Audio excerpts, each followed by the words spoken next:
ಪ್ರಿಯ ವೀಕ್ಷಕರೇ, ತಮ್ಮೆಲ್ಲರಿಗೂ ಉಜ್ಜೀವನದ ಕಾರ್ಯಕ್ರಮಕ್ಕೆ ಸ್ವಾಗತ. ಪ್ರಿಯ ವೀಕ್ಷಕರೇ, ಕಳೆದ ಕೆಲವು ಸಂಚಿಕೆಯಿಂದ ವೇಲ್ಸ್ ದೇಶದ ಉಜ್ಜೀವನದ ಕುರಿತಾಗಿ ನೋಡುತ್ತಾ ಇದ್ದೇವೆ. ಈ ದಿನ ಕೂಡ ವೇಲ್ಸ್ ದೇಶದ ಉಜ್ಜೀವನಕ್ಕೆ ಕಾರಣವಾದ ಪ್ರಮುಖ ಸಂಗತಿಗಳನ್ನು ತಿಳಿದುಕೊಳ್ಳೋಣ ಬನ್ನಿ. ವೇಲ್ಸ್ ದೇಶದ ಉಜ್ಜೀವನಕ್ಕೆ ಮೊದಲ ಕಾರಣ ಪ್ರಾರ್ಥನೆ. ವೇಲ್ಸ್ ದೇಶದ ಉಜ್ಜೀವನ ಪ್ರಾರ್ಥನೆಯೊಂದಿಗೆ ಆರಂಭವಾಗುತ್ತದೆ.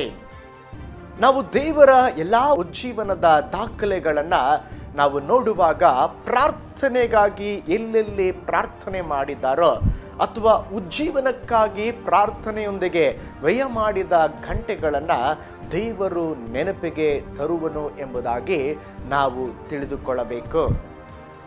ಉಜ್ಜೀವನಕ್ಕಾಗಿ ಪ್ರಾರ್ಥಿಸಿದಂಥ ಪ್ರಾರ್ಥನಾ ವೀರರಲ್ಲಿ ದೇವರಾತ್ಮನ ಕಾರ್ಯಗಳು ಹೇಗೆ ನಡೆಯುತ್ತದೆ ಎಂದು ದೇವರಿಗೆ ಮಾತ್ರ ತಿಳಿದಿದೆ. 1904 ಸರಣಿಯ ಬಲವಾದ ವೇಲ್ಸ್ ದೇಶದ ಉಜ್ಜೀವನ ಪ್ರಾರ್ಥನೆಯೊಂದಿಗೆ ಆರಂಭವಾಯಿತು. ಐವನ್ ರಾಬರ್ಟ್ಸ್ ರವರು ಉಜ್ಜೀವನಕ್ಕಾಗಿ ಸತತ 13 ವರ್ಷಗಳ ಕಾಲ ಪ್ರಾರ್ಥಿಸಿದರು. ಅವರಿಗೆ 16 ವರ್ಷವಿದ್ದಾಗ ತನ್ನ ಭಕ್ತಿಯ ಪ್ರಾರ್ಥನೆಯನ್ನ ಆರಂಭಿಸಿದರು. ಆತನು 29ನೇ ವರ್ಷದವನಾದಾಗ ಉಜ್ಜೀವನವು ಪ್ರಾರಂಭವಾಯಿತು. ಅಂದರೆ ಸುಮಾರು 13 ವರ್ಷಗಳ ಕಾಲ ಪ್ರಾರ್ಥನೆಯನ್ನ ಉಜ್ಜೀವನಕ್ಕಾಗಿ ತನ್ನ ಸಮಯವನ್ನ ಆತನು ಬೇರ್ಪಡಿಸಿದನು, ಪ್ರಾರ್ಥನೆಯನ್ನ ಮಾಡಿದರು. ಇನ್ನೊಂದು ಮಾತಿನಲ್ಲಿ ಹೇಳಬೇಕಾದ್ರೆ ಐವನ್ ರಾಬರ್ಟ್ಸ್ ರವರು ತನ್ನ ಯೌವನವನ್ನ ಪ್ರಾರ್ಥನೆಯಲ್ಲೇ ವೆಚ್ಚ ಮಾಡಿದರು. ವೇಲ್ಸ್ ದೇಶದಲ್ಲಿ 1905ರಲ್ಲಿ ಉಂಟಾದ ಉಜ್ಜೀವನಕ್ಕೆ ಪ್ರಮುಖ ಕಾರಣ ಐವನ್ ರಾಬರ್ಟ್ಸ್ ಎನ್ನುವವರು 13 ವರ್ಷಗಳ ಸತತವಾದ ನೋವು ತುಂಬಿದ ಪ್ರಾರ್ಥನೆಯೇ ಆ ಉಜ್ಜೀವನಕ್ಕೆ ಕಾರಣ ಎಂಬುದಾಗಿ ಅನೇಕ ವೇದ ಪಂಡಿತರು ಹೇಳಿದ್ದಾರೆ. ನೋಡಿ, 13 ವರ್ಷದ ಬಾಲಕನಾದ ಐವನ್ ರಾಬರ್ಟ್ಸ್ ರವರ ಹಸಿವೆ ಮತ್ತು ದಾಹ, 2 ವಿಷಯಗಳಿಗೆ ಅವರು ತಮ್ಮ ಪ್ರಾರ್ಥನಾ ಕೋರಿಕೆಗಳನ್ನು ಇಟ್ಟುಕೊಂಡಿದ್ದರು. ಒಂದು, ದೇವರು ಆತನನ್ನ ಆತ್ಮನಿಂದ ತುಂಬುವುದಕ್ಕಾಗಿ. 2, ದೇವರು ವೇಲ್ಸ್ ದೇಶದಲ್ಲಿ ಒಂದು ದೊಡ್ಡ ಉಜ್ಜೀವನವನ್ನ ಕಳುಹಿಸುವುದಕ್ಕಾಗಿ. ಒಂದು, ದೇವರು ಆತನನ್ನ ದೇವರ ಆತ್ಮನಿಂದ ತುಂಬುವುದಕ್ಕಾಗಿ. 2, ದೇವರು ವೇಲ್ಸ್ ದೇಶಕ್ಕೆ ಉಜ್ಜೀವನವನ್ನ ಕಳುಹಿಸುವುದಕ್ಕಾಗಿ. ಐವನ್ ರಾಬರ್ಟ್ಸ್ ರವರು ತನ್ನ ಇಡೀ ಜೀವಿತದಲ್ಲಿ ಆತ್ಮೀಕ ಜವಾಬ್ದಾರಿ ಉಳ್ಳವರಾಗಿದ್ದರು. ಅವರು ಬಾಲ್ಯದಲ್ಲಿರುವಾಗ ದೇವರನ್ನ ತುಂಬಾ ಪ್ರೀತಿ ಮಾಡುತ್ತಾ ಆತ್ಮೀಕ ಗೀತೆಗಳನ್ನು ನೆನಪಿಸಿಕೊಳ್ಳುತ್ತಾ ಸತ್ಯ ವೇದ ಓದುತ್ತಾ ಪ್ರಾರ್ಥಿಸುತ್ತಾ ಇದ್ದರು. ಅವರು ನೆರೆಹೊರೆಯ ಮಕ್ಕಳಿಗೆ ಕೂಟವನ್ನು ಮಾಡಿ ಪ್ರಸಂಗಿಸುತ್ತಿದ್ದರು. ರಾಬರ್ಟ್ಸ್ ರವರು ಯಾವಾಗಲೂ ಕ್ರಿಸ್ತನಿಗಾಗಿ ಇನ್ನೂ ಹೆಚ್ಚಾಗಿ ದಾಹ ಉಳ್ಳವರಾಗಿದ್ದರು. ಅವರು ಪ್ರತಿ ಭಾನುವಾರದ ಎಲ್ಲ ಆರಾಧನೆಗಳಲ್ಲಿ ಭಾಗವಹಿಸುತ್ತಿದ್ದರು ಮತ್ತು ವಾರದ 5 ರಾತ್ರಿ ಪ್ರಾರ್ಥನೆಗಳಲ್ಲಿ ಸಹ ಭಾಗವಹಿಸಿ ಪ್ರಾರ್ಥನೆ ಮಾಡುತ್ತಿದ್ದರು. ಎಲ್ಲ ಹುಡುಗರು ಮಾಡುವ ಹಾಗೆ 12ನೇ ವಯಸ್ಸಿನಲ್ಲಿ ರಾಬರ್ಟ್ಸ್ ಅವರು ಕಲ್ಲಿದ್ದಿಲಿನ ಗಣಿಯಲ್ಲಿ ಕೆಲಸಕ್ಕಾಗಿ ಹೋದರು. ಆದರೆ ಆತನ 13ನೇ ವಯಸ್ಸಿನಲ್ಲಿ ದೇವರೇ, ನನ್ನನ್ನು ನಿನ್ನ ಪವಿತ್ರಾತ್ಮನಿಂದ ತುಂಬಿಸು, ವೇಲ್ಸ್ ದೇಶಕ್ಕೆ ಉಜ್ಜೀವನವನ್ನು ಕಳುಹಿಸು ಎಂಬುದಾಗಿ ಸತತವಾಗಿ ಪ್ರಾರ್ಥಿಸಿದರು. ಅವರು ಕಲ್ಲಿದ್ದಿಲಿನ ಗಣಿಯಲ್ಲಿ ಕೆಲಸ ಮಾಡುತ್ತಿರುವಾಗ ರಾಬರ್ಟ್ ರವರು ಪ್ರಾರ್ಥಿಸುತ್ತಾ ಹಾಡುತ್ತಾ ಸತ್ಯ ವೇದ ವಾಕ್ಯಗಳನ್ನು ಪದೇ ಪದೇ ಹೇಳುತ್ತಾ ಓದುತ್ತಿದ್ದರು. ಸಂಜೆ ಮನೆಯಲ್ಲಿ ಅನೇಕ ಗಂಟೆಗಳ ಕಾಲ ಸತ್ಯ ವೇದವನ್ನು ಅವರು ಓದುತ್ತಿದ್ದರು. ಅವರೊಳಗೆ ಪವಿತ್ರಾತ್ಮನು ನರಳುತ್ತಿದ್ದರು. ಅಥವಾ ಒಂದು ವೇಲ್ಸ್ ದೇಶದ ಉಜ್ಜೀವನಕ್ಕಾಗಿ ಪರಿಶುದ್ಧಾತ್ಮನೊಂದಿಗೆ ಸೇರಿ ಐವನ್ ರಾಬರ್ಟ್ಸ್ ರವರು ಪ್ರಾರ್ಥನೆ ಮಾಡುತ್ತಿದ್ದರು. ಸಾಮಾನ್ಯವಾಗಿ ಊಟವನ್ನು ಯಾರು ಬಿಡುವುದಿಲ್ಲ, ಆದರೆ ಅನೇಕ ದಿನಗಳು ಊಟವನ್ನೇ ಮರೆತು ಸತತವಾಗಿ ವೇಲ್ಸ್ ದೇಶದ ಉಜ್ಜೀವನಕ್ಕಾಗಿ ಪ್ರಾರ್ಥನೆ ಮಾಡಿದಂಥ ಮನುಷ್ಯ ಐವನ್ ರಾಬರ್ಟ್ಸ್ ಅವರಾಗಿದ್ದಾರೆ. ಪ್ರಿಯ ವೀಕ್ಷಕರೇ, ಉಜ್ಜೀವನಕ್ಕಾಗಿ ವೇಲ್ಸ್ ದೇಶವನ್ನ ದೇವರು ಹೇಗೆ ಪ್ರಾರ್ಥನೆಗಾಗಿ ಸಿದ್ಧಗೊಳಿಸಿದರು ಎಂಬುದಾಗಿ ನೋಡೋಣ ಬನ್ನಿರಿ.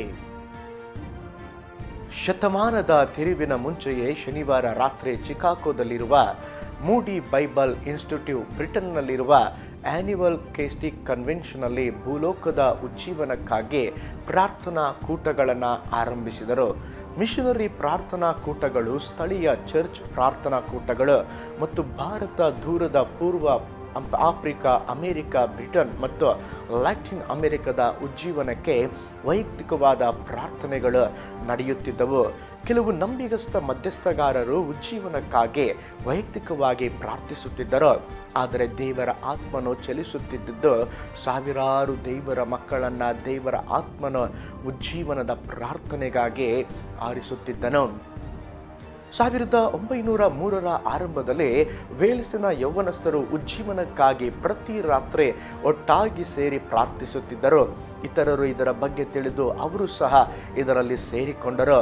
ಬೇಗನೆ ಇವರ ಉತ್ಸಾಹವು ಇಡೀ ಸ್ಥಳೀಯ ಚರ್ಚ್ಗಳಿಗೆ ತಲುಪಿತು ಮತ್ತು ಅನೇಕರು ಪ್ರಾರ್ಥನಾ ಆತ್ಮನಿಂದ ತುಂಬಲ್ಪಟ್ಟರು ಹಾಗೂ ಅವರ ಆತ್ಮಗಳಿಗಾಗಿ ಭಾವೋದ್ರೇಕ ಉಳ್ಳವರಾದರು. ಸ್ವಲ್ಪ ಸಮಯದಲ್ಲಿ ನಂಬಲು ಅಸಾಧ್ಯವಾದ ರೀತಿಯಲ್ಲಿ ಇಡೀ ನೆರೆಯ ದೇಶಗಳು ದೈವಿಕವಾದ ಉಜ್ಜೀವನದ ಉರುವಿಕೆಯನ್ನು ಅನುಭವಿಸಿದವು. ವೇಲ್ಸ್ನಲ್ಲಿ ಮೊದಲು ಸಣ್ಣದಾದ ಉಜ್ಜೀವನದ ಬೆಂಕಿಯ ಹರುವಿಕೆ ಮತ್ತು ಸುಗ್ಗಿಯು ಪ್ರಾರಂಭವಾಯಿತು. 1890ರಿಂದ 1901ರವರೆಗೆ ಆಸ್ಟ್ರೇಲಿಯಾದಲ್ಲಿನ ಸುಮಾರು 40 ಸೇವಕರು ಹಾಗೂ ವೃತ್ತಿಪರರು ಉಜ್ಜೀವನಕ್ಕಾಗಿ ಶನಿವಾರ ಮಧ್ಯಾಹ್ನ ಪ್ರಾರ್ಥನೆಗಾಗಿ ಭೇಟಿಯಾಗುತ್ತಿದ್ದರು. ಇದರಲ್ಲಿ ಕೆಲವರು ಪ್ರಾರ್ಥನೆಯ ವೃತ್ತವನ್ನು ನಡೆಸಿ 1901ರಲ್ಲಿ ಪ್ರಾರ್ಥನೆ ಮಾಡುವ 40,000 ಜನರಲ್ಲಿ 2,000 ಜನರು ಇದರಲ್ಲಿ ಸೇರಿದರು.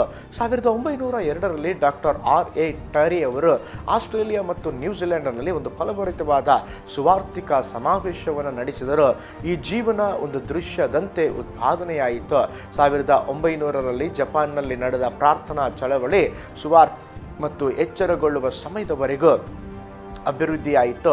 ಜುಲೈ 1902ರಲ್ಲಿ ಆಸ್ಟ್ರೇಲಿಯಾದಲ್ಲಿ ನಡೆದ ಪ್ರಾರ್ಥನೆ ವೃತ್ತದ ವಾರ್ತೆಯ ಕ್ಯಾಸ್ಟಿಕ್ ಕನ್ವೆನ್ಷನ್ಗೆ ನಡೆಸಿತು. ಇಂಗ್ಲೆಂಡ್ ಮತ್ತು ಇತರ ರಾಷ್ಟ್ರಗಳಲ್ಲಿ ಪ್ರಪಂಚದಾದ್ಯಂತ ಉಜ್ಜೀವನಕ್ಕಾಗಿ ಮನೆಯಲ್ಲಿ ಪ್ರಾರ್ಥನಾ ವೃತ್ತಗಳನ್ನು ಆರಂಭಿಸಿದರು. ಸಾವಿರಾರು ಜನರು ಪವಿತ್ರಾತ್ಮನ ಸುರಿಸುವಿಕೆಗಾಗಿ ಮನೆಯಲ್ಲೇ ಪ್ರಾರ್ಥಿಸಿದರು.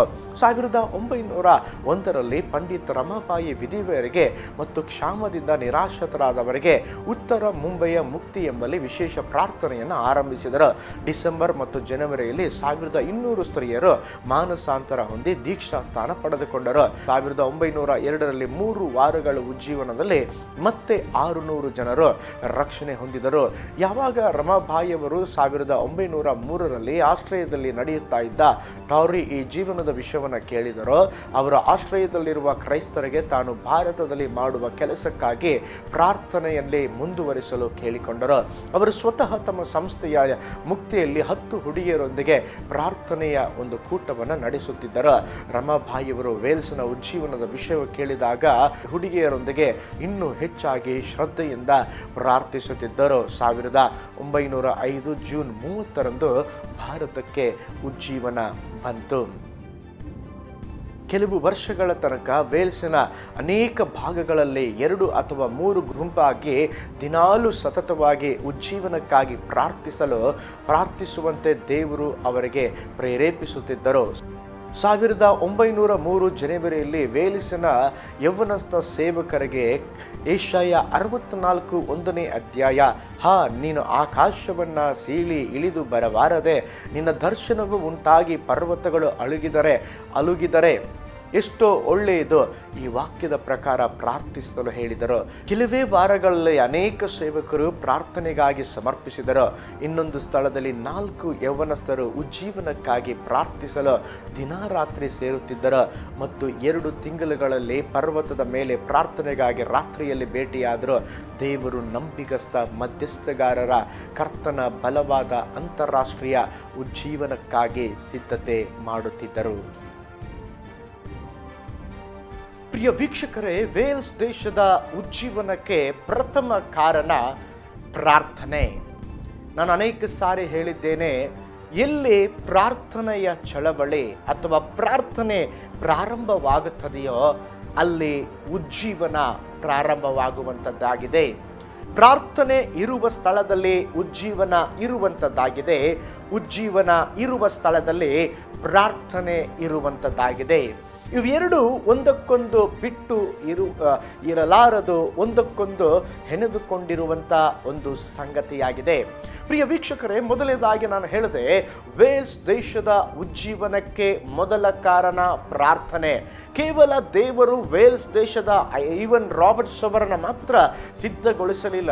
ಈಗಾಗಲೇ ನೋಡಿದ್ದೇವೆ, ಪ್ರಪಂಚದಾದ್ಯಂತ ಅನೇಕ ದೇವ ಸೇವಕರನ್ನ, ಒಂದು ಯೌವನಸ್ಥರನ್ನ ಗುಂಪನ್ನ ಈ ಒಂದು ಉಜ್ಜೀವನಕ್ಕಾಗಿ ಪ್ರಾರ್ಥಿಸಲು ಅನೇಕ ವರ್ಷಗಳ ಹಿಂದೆಯೇ ದೇವರು ಅವರುಗಳನ್ನು ಸಿದ್ಧ ಮಾಡುತ್ತಾ ಬಂದನು. ಹಾಗಾದ್ರೆ ಎರಡನೇದಾಗಿ ನಾವು ನೋಡೋಣ ಬನ್ನಿ, ವೇಲ್ಸ್ ದೇಶದ ಉಜ್ಜೀವನಕ್ಕೆ ಕಾರಣ ಏನು? ಎರಡನೇದಾಗಿ ವೇಲ್ಸ್ ದೇಶದ ಉಜ್ಜೀವನಕ್ಕೆ ಕಾರಣ ಈವನ್ ರಾಬರ್ಟ್ಸ್ ರವರ ದರ್ಶನ. ಇನ್ನೊಂದು ಸಾರಿ ಹೇಳ್ತೇನೆ, ಈವನ್ ರಾಬರ್ಟ್ಸ್ ರವರ ದರ್ಶನ. ಒಂದು ಸಾರಿ ಸಭೆಯಿಂದ ಈವನ್ ರಾಬರ್ಟ್ಸ್ ರವರು ಹಿಂತಿರುಗಿ ಬರುವಂಥ ದಾರಿಯಲ್ಲಿ ತನ್ನ ಅತ್ಯುತ್ತಮ ಸ್ನೇಹಿತ ಮತ್ತು ಸಹಯೋಗಿಯಾಗಿದ್ದಂಥ ಸಿಡ್ನಿಯ ಏವೆನ್ಸ್ ಕಡೆಗೆ ತಿರುಗಿ ಅವರು ಒಂದು ಪ್ರಶ್ನೆಯನ್ನು ಕೇಳುತ್ತಾರೆ. ವೇಲ್ಸ್ ದೇಶದಲ್ಲಿ 1,00,000 ಜನರು ಇದ್ದರು. ದೇವರೇ, ಈ ಪಟ್ಟಣದಲ್ಲಿ 1,00,000 ಜನರು ಇದ್ದಾರೆ. ಆ ಸ್ನೇಹಿತನನ್ನು ನೋಡಿ ಕೇಳುತ್ತಿದ್ದಾನೆ, 1,00,000 ಜನರನ್ನ ರಕ್ಷಿಸು ಎಂಬುದಾಗಿ ನಾವು ದೇವರನ್ನ ಕೇಳುವುದು ಹುಚ್ಚುತನವಾಯಿತು ಎಂಬುದಾಗಿ ಕೇಳುತ್ತಾ ಇದ್ದಾನೆ. ಏಕೆಂದರೆ ಪ್ರತಿದಿನ ಅವರು ಪ್ರಾರ್ಥನೆಯಲ್ಲಿ, ದೇವರೇ, ಈ ಪಟ್ಟಣದ 1,00,000 ಜನರನ್ನ ಕೊಡು. ನೋಡಿ, ಈವನ್ ರಾಬರ್ಟ್ಸ್ ರವರ ಒಂದು ಹೃದಯದಲ್ಲಿ ಆ ಸ್ನೇಹಿತ ನೋಡಿ ಅವನು ಆ ವಿಷಯವನ್ನು ಕೇಳಿದಾಗ ಅವನಿಗೆ ಹಾಸ್ಯಾಸ್ಪದವಾಗಿ ಕಾಣಿಸಿತು. ಏಕೆಂತ ಹೇಳಿದ್ರೆ, ಆ ಪಟ್ಟಣದಲ್ಲಿ 100 ಜನ ಒಂದು ಸಭೆಯಲ್ಲಿ ಸೇರುವುದು ಕಷ್ಟವಾಗಿತ್ತು.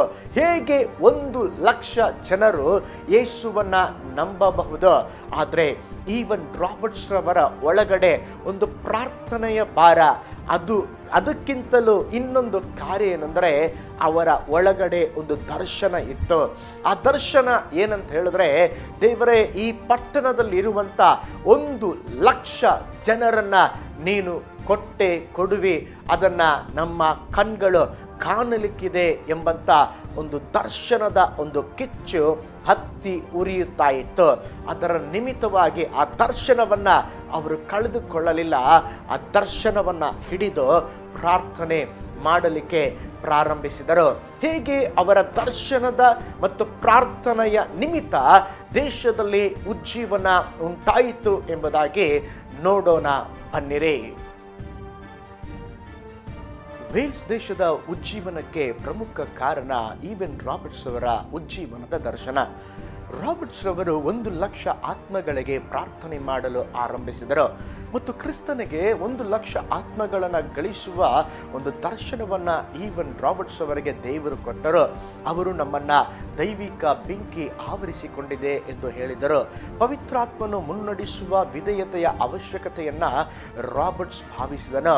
ಅವರು ವೇಲ್ಸ್ನಲ್ಲಿ ಸ್ವಾರ್ಥ ಸೇವೆಯಲ್ಲಿ ಯುವಕರ ಜೊತೆ ತಂಡವನ್ನ ತೆಗೆದುಕೊಳ್ಳುವ ಉದ್ದೇಶವನ್ನ ಹೊಂದಿದ್ದರು. ಅವರು ಸಂಪೂರ್ಣವಾಗಿ ಪವಿತ್ರಾತ್ಮನಿಗೆ ಶರಣಾಗಲು ಮತ್ತು ಪವಿತ್ರಾತ್ಮನನ್ನ ಅನುಸರಿಸಬೇಕೆಂದು ಜನರಿಗೆ ಹೇಳಿದರು. ಪ್ರಾರ್ಥನೆ ಮಾಡಿದಂತೆ ದೇವರು ಈವನ್ ರಾಬರ್ಟ್ಸ್ ಅವರ ಮೇಲೆ ಪವಿತ್ರಾತ್ಮನನ್ನ ಸುರಿಸಿದರು. ಒಂದು ರಾತ್ರಿ ಅವರು ನಿದ್ರೆ ಮಾಡಲಾಗಲಿಲ್ಲ. ಅವರ ಕೊಠಡಿಯು ಪವಿತ್ರಾತ್ಮನಿಂದ ತುಂಬಿತ್ತು. ಪವಿತ್ರಾತ್ಮನು ಅವರ ಮೇಲೆ ಅತಿಯಾಗಿ ಸುರಿಸುವಾಗ ಅದನ್ನು ತಾಳಲಾರದೆ, ಪವಿತ್ರಾತ್ಮನೇ ನಿಲ್ಲಿಸು ಎಂದು ದೇವರನ್ನ ಪ್ರಾರ್ಥಿಸಿದರು. ಆ ದಿನಗಳಲ್ಲಿ ಪ್ರಾರ್ಥನಾ ಸಮಯದಲ್ಲಿ ದೇವರು ತನ್ನ ಸೇವೆಯ ದೃಷ್ಟಿಯ ದರ್ಶನವನ್ನ ಕೊಟ್ಟರು. ಒಂದು ದರ್ಶನದಲ್ಲಿ ರಾಬರ್ಟ್ ಒಂದು ಬಾಗಿಲ ಗೋಡೆಯ ಸುತ್ತಲೂ ನರಕದ ವಿಶಾಲವಾಗಿ ಉರಿಯುತ್ತಿರುವ ಗುಂಡಿಗಳನ್ನು ನೋಡಿದರು. ಅವರ ಗುಂಡಿಯ ಕಡೆಗೆ ಜನರು ಹೋಗುವುದನ್ನು ನೋಡಿದರು. ಅವರು 1 ವರ್ಷ ಕಾಲ ನರಕದ ಬಾಗಿಲನ್ನು ಮುಚ್ಚಲು ದೇವರ ಬಳಿಯಲ್ಲಿ ಪ್ರಾರ್ಥನೆ ಮಾಡಿದರು. ಮತ್ತೊಂದು ದರ್ಶನದಲ್ಲಿ ರಾಬರ್ಟ್ಸ್ ರವರು ಸೈತಾನನ ಬೇಲಿಯನ್ನು ನೋಡಿದರು. ಸೈತಾನನು ಅವನು ಪ್ರತಿಭಟನೆ ಮಾಡುವುದು, ಹಾಸ್ಯ ಮಾಡುವುದು, ನಗುವುದನ್ನು ರಾಬರ್ಟ್ಸ್ ರವರು ನೋಡಿದರ ನಂತರ ಅವರು ಬೆಂಕಿಯ ಕತ್ತಿ ಎತ್ತರದ ಹಿಂಬದಿಯಲ್ಲಿ ಹೊಳೆಯುವ ಅದ್ಭುತವಾದ ಬಿಳಿ ವಸ್ತ್ರ ಧರಿಸಿದ ಮನುಷ್ಯನನ್ನು ನೋಡಿದರ. ಕತ್ತಿಯು ಸೈತಾನನ ರೂಪವನ್ನು ನಾಶ ಮಾಡಿತು. ತಕ್ಷಣವೇ ಸೈತಾನನ ರೂಪವು ಕಣ್ಮರೆಯಾಯಿತು. ಆಗ ರಾಬರ್ಟ್ಸ್ಗೆ ದೇವರು ಸೈತಾನನನ್ನ ನಾಶಪಡಿಸಿದ್ದಾನೆಂದು ಗೊತ್ತಾಯಿತು. ಮತ್ತೊಂದು ದರ್ಶನದಲ್ಲಿ ರಾಬರ್ಟ್ಸ್ ಒಂದು ಅದ್ಭುತ ಚಂದ್ರನನ್ನ ಕಂಡರು ಮತ್ತು ಒಂದು ಕೈ ಪ್ರಪಂಚಕ್ಕೆ ವಿಸ್ತರಿಸಿತು. ಅವರು ಮತ್ತೊಂದು ದರ್ಶನವನ್ನ ಕಂಡರು. ಆ ಸಮಯದಲ್ಲಿ ಕೈ ಕಾಗದ ತುಣುಕಿನ ಮೇಲೆ 1,00,000 ಎಂದು ಬರೆಯಲಾಗಿತ್ತು. ಭಾನುವಾರ ರಾತ್ರಿ ಅಕ್ಟೋಬರ್ 30ರಂದು ಏಂಬ್ಲಿನಲ್ಲಿ ಸೇವೆಯಲ್ಲಿ ಕುಳಿತುಕೊಂಡಾಗ ಮತ್ತೊಂದು ದರ್ಶನವನ್ನು ಕಂಡರು. ತನ್ನ ಗ್ರಾಮದ ಶಾಲೆಯ ಕೋಣೆಯಲ್ಲಿ ಅವನ ಯುವ ಸ್ನೇಹಿತರು, ಗ್ರಾಮದ ಜನರು ಆ ಶಾಲೆಯ ಕೋಣೆಯಲ್ಲಿ ಕುಳಿತುಕೊಂಡಿರುವುದನ್ನು ಕಂಡರು. ಆಗ ಅವರು ಈ ಜನರ ಜೊತೆ ಹೋಗಿ ನೀನು ಹೋಗಿ ಮಾತನಾಡು ಎಂಬ ಧ್ವನಿಯನ್ನು ಕೇಳಿದರು. ಕೊನೆಗೆ ರಾಬರ್ಟ್ ರವರು ದೇವರ ಸ್ವರಕ್ಕೆ ಒಪ್ಪಿಕೊಂಡರು. ತಕ್ಷಣ ದರ್ಶನ ಮಾಯವಾಯಿತು. ಇಡೀ ಸಭೆ ಬೆಳಕು ಮತ್ತು ವೈಭವದಿಂದ ತುಂಬಿದಂತೆ ಕಾಣುತ್ತಾ ಇತ್ತು. ಯೌವನದ ಪ್ರಾರ್ಥನಾ ಸಭೆಯಲ್ಲಿ ಕಣ್ಣೀರು ಪದೇ ಪದೇ ಪ್ರಾರ್ಥಿಸುವಾಗ ಅವನ ಕಣ್ಗಳಿಂದ ಪ್ರವಹಿಸುತ್ತಿತ್ತು. ನಿನ್ನ ಮಗನನ್ನು ಮಹಿಮೆ ಪಡಿಸು ಎಂದು ರಾಬರ್ಟ್ಸ್ ಹೇಳುತ್ತಿದ್ದರು. ಆ ವಾರದಲ್ಲಿ ದೇವರು ಐವನ್ ರಾಬರ್ಟ್ಸರಿಗೆ ತನ್ನ ಮನೆಯ ಪ್ರದೇಶಕ್ಕೆ ತೆರಳಲು ಮತ್ತು ಭಾರವನ್ನು ಕೊಟ್ಟರು. ಯುವ ಜನರೊಂದಿಗೆ ಒಂದು ವಾರದ ಭೇಟಿಯೊಂದರಲ್ಲೇ ಮನೆಗೆ ಹೋಗಲು ತನ್ನ ಪ್ರಧಾನಿಗೆ ಅನುಮತಿಯನ್ನು ಕೇಳಿದರು. ಅನುಮತಿ ಪಡೆದು ಅವರು ತಕ್ಷಣವೇ ಮನೆಗೆ ತೆರಳಿದರು. ಅಲ್ಲಿ ಅವರು ಏಕೆ ಬಂದರು ಎಂಬುದು ಅವರ ಕುಟುಂಬಕ್ಕೆ ಅರ್ಥವಾಗಲಿಲ್ಲ. ವೇಲ್ಸ್ನಲ್ಲಿ ಅವರ ಅಗತ್ಯತೆಗಳ ಬಗ್ಗೆ ಯೋಚಿಸಿದಾಗ ಅವರು ಕಣ್ಣೀರು ಸುರಿಸುತ್ತಿದ್ದರು. ದೇವರು ಪುನರ್ಜೀವನ ಮತ್ತು ಉಜ್ಜೀವನದ ಭರವಸೆಯನ್ನು ಕೊಟ್ಟಂಥ ಕಾರ್ಯಗಳನ್ನು ನೆನೆಸಿದಾಗ ರಾಬರ್ಟ್ಸ್ ಅವರು ಸಂತೋಷ ಪಡುತ್ತಿದ್ದರು. ಅವರ ಕುಟುಂಬ ಅವರ ಮುಖಾಂತರ ಮಾಡುವ ಕಾರ್ಯಗಳನ್ನು ನೋಡಿ ಬಹಳ ಆಶ್ಚರ್ಯಚಕಿತರಾದರು. ದೇವರು ರಾಬರ್ಟ್ಸ್ ಅವರಿಗೆ ಯಾವ ದರ್ಶನವನ್ನು ಕೊಟ್ಟರೋ ಆ ದರ್ಶನವನ್ನು ದೇವರು ಅವರ ಜೀವಿತದಲ್ಲಿ, ಸೇವೆಯಲ್ಲಿ ಮತ್ತು ಪಟ್ಟಣದಲ್ಲಿ ನೆರವೇರಿಸಿದರು. ಪ್ರಿಯ ವೀಕ್ಷಕರೇ, ಇಷ್ಟರವರೆಗೆ ಈವನ್ ರಾಬರ್ಟ್ಸ್ ರವರಿಗೆ ದೇವರು ಹೇಗೆ ದರ್ಶನವನ್ನು ಕೊಟ್ಟರೋ ಅದನ್ನು ಹೇಗೆ ನೆರವೇರಿಸುತ್ತಿದ್ದಾರೆ ಎಂಬುದಾಗಿ ನೋಡುತ್ತಾ ಇದ್ದೇವೆ. ನಾನು ಹೇಳಿದೆ, ವೇಲ್ಸ್ ದೇಶದ ಉಜ್ಜೀವನಕ್ಕೆ ಮೊದಲ ಕಾರಣ ಪ್ರಾರ್ಥನೆ. ಎರಡನೆಯ ಕಾರಣ ದೇವರು ಅವರಿಗೆ ಕೊಟ್ಟಂತ ದರ್ಶನ. ಮೂರನೆಯದಾಗಿ ವೇಲ್ಸ್ ದೇಶಕ್ಕೆ ಉಜ್ಜೀವನಕ್ಕೆ ಕಾರಣವಾದ ಮೂರನೆಯ ವಿಷಯ ಪವಿತ್ರಾತ್ಮನ ಕ್ರಿಯೆ. ಪ್ರೀತಿಯುಳ್ಳ ದೇವ ಮಗುವೆ, ಪವಿತ್ರಾತ್ಮನ ಚಲನೆ, ಪವಿತ್ರಾತ್ಮನ ಪ್ರಸನ್ನತೆ, ಪವಿತ್ರಾತ್ಮನ ಕ್ರಿಯೆಗಳ ಇಲ್ಲದೆ ಉಜ್ಜೀವನವೂ ಇಲ್ಲ. ಉಜ್ಜೀವನ ಎಲ್ಲಿ ಇರುತ್ತದೆಯೋ ಅಲ್ಲಿ ಪವಿತ್ರಾತ್ಮನ ಕ್ರಿಯೆ ಇರುತ್ತದೆ, ಅಲ್ಲಿ ಪವಿತ್ರಾತ್ಮನ ಚಲಿಸುವಿಕೆ ಇರುತ್ತದೆ, ಅಲ್ಲಿ ಪವಿತ್ರಾತ್ಮನ ತುಂಬುವಿಕೆ ಇರುವಂಥದ್ದಾಗಿದೆ. ನೋಡಿ, ವೇಲ್ಸ್ ದೇಶದಲ್ಲಿ ಉಜ್ಜೀವನದ ನಿಮಿತ್ತ ಎಲ್ಲ ಕಡೆಗಳಲ್ಲಿ ದೇವರ ಪ್ರಸನ್ನತೆ ವ್ಯಾಪಿಸಿತು. ಸಮಾಜವು ಶುದ್ಧೀಕರಿಸಲ್ಪಟ್ಟಿತು. ಸಮಾಜದಲ್ಲಿ ಪ್ರೀತಿ, ಕರುಣೆ ಮತ್ತು ನ್ಯಾಯವು ತುಂಬಿಕೊಂಡಿತು. ಈವನ್ ರಾಬರ್ಟ್ಸ್ ರವರು ಒಬ್ಬ ದೊಡ್ಡ ಪ್ರಸಂಗಿಯಲ್ಲ, ಅದ್ಭುತವಾದ ಪ್ರಸಂಗ ಮಾಡುವವರು ಅಲ್ಲ. ಆದರೆ ಅವರು ದೊಡ್ಡ ದೊಡ್ಡ ಪ್ರಸಂಗವನ್ನು ಮಾಡದೇ ಇದ್ದರು. ನೆರೆದ ಸಭೆಯಲ್ಲಿ ಹೋಗಿ ಕೆಲವು ಮಾತುಗಳನ್ನು ಸತ್ಯ ವೇದದಿಂದ ಹೇಳುತ್ತಿದ್ದರು. ಹಾಗೆ ಹೇಳಿ ಮಾತನಾಡಿ ಮುಗಿಸಿದ ಮೇಲೆ ಒಂದು ದೈವಿಕವಾದಂಥ ಪ್ರಸನ್ನತೆಯ ಅಲೆಯಾಗಿ ಇಳಿದು ಇಡೀ ದೇವಾಲಯವನ್ನೇ ತುಂಬಿಸುತ್ತಾ ಇತ್ತು. ಕಗ್ಗತ್ತಲಿನಲ್ಲಿ ಇದ್ದ ಅಥವಾ ಬಹಳ ಕಠಿಣ ಹೃದಯಗಳು ಒಡೆದು ಗೋಳಾಡಲು ಆರಂಭಿಸುತ್ತಿದ್ದರು. ಹೃದಯವುಳ್ಳ ಯುವಕ ಈವನ್ಸ್ ಕಣ್ಗಳು ಯಾವಾಗಲೂ ಅಗ್ನಿ ಜ್ವಾಲೆಯ ಪ್ರಕಾಶ ಬೀರುತ್ತಲೇ ಇರುತ್ತಿತ್ತು. ಒಮ್ಮೆ ಈವನ್ ರಾಬರ್ಟ್ ತಾವ ಮಾತನಾಡಬೇಕಾಗಿದ್ದ ಆಲಯಕ್ಕೆ ಬಂದಾಗ ದೇವಾಲಯವು ತುಂಬಿ ತುಳುಕುತ್ತಿದ್ದರಿಂದ ಒಳಗೆ ಹೋಗಲು ಆಗಲಿಲ್ಲ. ಬೇರೆ ಒಂದು ಕೂಟಕ್ಕೆ ಹೋಗಬೇಕಾಗಿದ್ದರಿಂದ ಒಳಗೆ ಹೋಗದೆ ಹಾಗೆಯೇ ಹಿಂತಿರುಗಿ ಹೋಗಿಬಿಟ್ಟರು.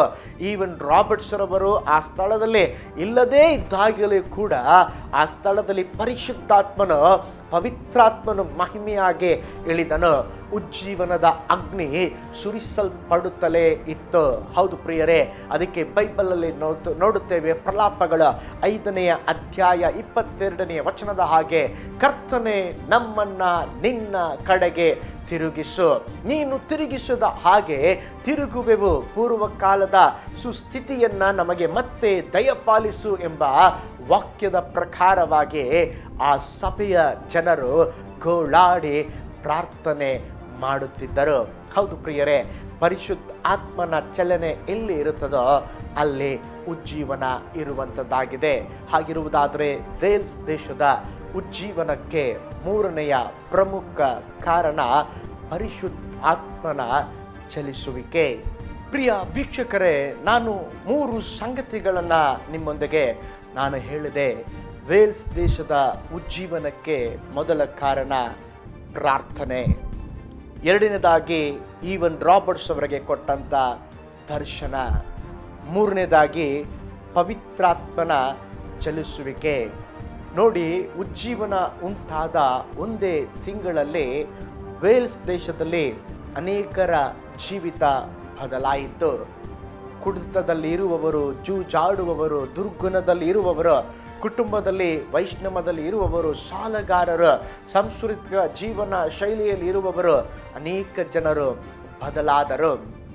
ಪ್ರತಿದಿನ ಆಲೆಗಳು ಪ್ರತಿದಿನ ತುಂಬಿ ತುಳುಕುತ್ತಾ ಇತ್ತು. ಎಲ್ಲ ಕಡೆಗಳಲ್ಲಿ ದೇವರ ಆರಾಧನೆ ನಡೆಯುತ್ತಾ ಇತ್ತು. ಆ ದೇಶದಲ್ಲಿ ಒಂದು ದೊಡ್ಡ ಚಲನೆ ಉಂಟಾಯಿತು. ಪ್ರಿಯ ವೀಕ್ಷಕರೇ, ನಾವು ನೋಡಿದ್ದೇವೆ. ಹಾಗಾದರೆ ಬಹಳ ಸರಳವಾದ ಕಾರ್ಯಗಳು. ಉಜ್ಜೀವನಕ್ಕಾಗಿ 7 ಬೆಟ್ಟಗಳನ್ನು ಸುತ್ತಿ ಬರಬೇಕಾದಂಥ ಅವಶ್ಯಕತೆ ಇಲ್ಲ. ಉಜ್ಜೀವನಕ್ಕಾಗಿ 40 ದಿನಗಳ ಉಪವಾಸ ಪ್ರಾರ್ಥನೆ ಎಂಬುದಾಗಿ ಹಸುವಿನಲ್ಲೇ ಇರುವಂಥದ್ದು ಅಲ್ಲ. ಬಹಳ ಸರಳವಾದ ಕಾರ್ಯ. ಮೊದಲನೇದಾಗಿ ಪ್ರಾರ್ಥನೆ, 2ನೇದಾಗಿ ನಾವು ನೋಡಿದ್ದೇವೆ ಒಂದು ದರ್ಶನ, 3ನೇದಾಗಿ ನಾವು ನೋಡಿದ್ದೇವೆ ಪವಿತ್ರಾತ್ಮನ ಚಲಿಸುವಿಕೆ. ಪ್ರೀತಿಯುಳ್ಳ ದೇವ ಮಕ್ಕಳೇ, ನಾವು ಸಹ ಈ ಕಾರ್ಯಗಳನ್ನು ಮಾಡುವುದಾದರೆ ನಮ್ಮ ದೇಶದಲ್ಲಿ, ನಮ್ಮ ಸಭೆಯಲ್ಲಿ ಉಜ್ಜೀವನವನ್ನು ಕಾಣಬಹುದು. ಮುಂದಿನ ವಾರ ಕೂಡ ವೇಲ್ಸ್ ದೇಶದ ಉಜ್ಜೀವನದ ಕುರಿತಾಗಿ ಅನೇಕ ಕಾರ್ಯಗಳನ್ನು ನಾನು ನಿಮಗೆ ತಿಳಿಸಲಿಕ್ಕಿದ್ದೇನೆ. ಇಷ್ಟರವರೆಗೆ ಉಜ್ಜೀವನದ ಈ ಕಾರ್ಯಕ್ರಮವನ್ನು ವೀಕ್ಷಿಸಿದ್ದಕ್ಕಾಗಿ ತಮ್ಮೆಲ್ಲರಿಗೂ ಧನ್ಯವಾದಗಳು. ನಿಮ್ಮ ಆತ್ಮೀಕ ನಿರಂತರವಾದ ಬೆಳವಣಿಗೆಗಾಗಿ ನಿಮ್ಮ ಅಚ್ಚುಮೆಚ್ಚಿನ ಆಸರೆ ಟಿವಿಯನ್ನು ವೀಕ್ಷಿಸ್ತಾ ಇರ್ರಿ. ನಾನು ನಿಮ್ಮ ಸಹೋದರ Paul Joy. May God bless you all. ದೇವರು ನಿಮ್ಮೆಲ್ಲರನ್ನ ಆಶೀರ್ವದಿಸಲಿ.